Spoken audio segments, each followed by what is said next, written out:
Hey guys, welcome back to our podcast. Hey guys, in today's episode, we are going to be talking about the topic of fake it until you make it, which is, I'm sure, something all of us has heard. We're just going to give our points and our views on it today. So, Dan, go ahead. So I think this is a very yes and no phrase because some people would say, yeah, yes, it is true. You can't fake it till you make it. And some people say that there are moments in life where that's not a very good idea. I'm gonna just give you a few examples from both sides, and then maybe Ricky, you can give a few examples as well. So for as a yes, yes, you can make fake it till you make it. I'm gonna use one of my former coaches examples. When she moved to New York from Ukraine, she was given a job. She applied for a job as a dance teacher, right? And of course, she's ballroom, and they w- they asked her to teach like the national, like national dancing, like national Ukrainian dancing, and she's never done that before. She's never done that style of dancing before. And she's like, "Yeah, definitely, I'll do that for you guys. I'll teach the students everything." And that's great. She's like, "Awesome, yeah, you got the job. See you Monday." And then for the whole weekend, she's calling all of her friends, like, "Do you know anything about the style of dance?" She, in the end, she gathered some information, taught it to the class. They went to some show or competition, danced it, and then she came up to her, the person who hired her. She's like, "Hey, do you mind if I teach them ballroom?" He's like, absolutely not. Yeah, go ahead, knock yourself out. You did great with national dancing, so I'm sure you do great here. So this is an example of faking it till you make it. She faked it. She said, "Yes, I've done that forever," when she's never done that, and it worked out.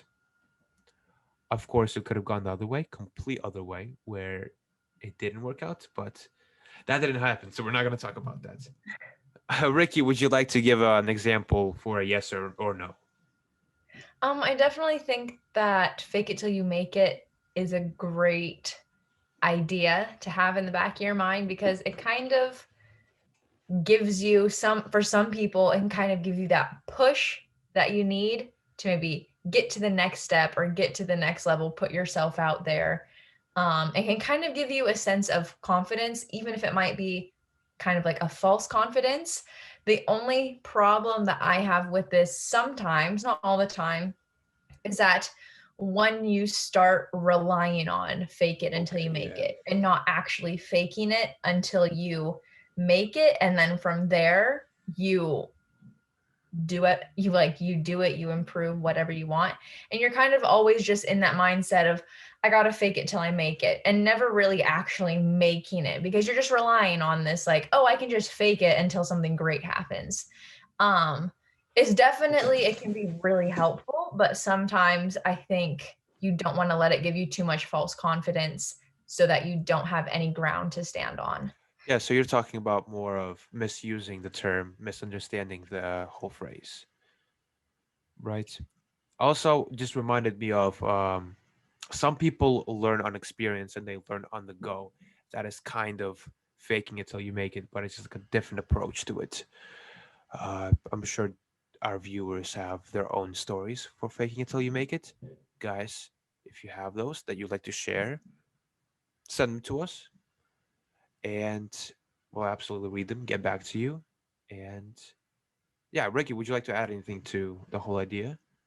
I mean, definitely, I can say that I've faked it until I Oh, yeah. made it. I think everybody has.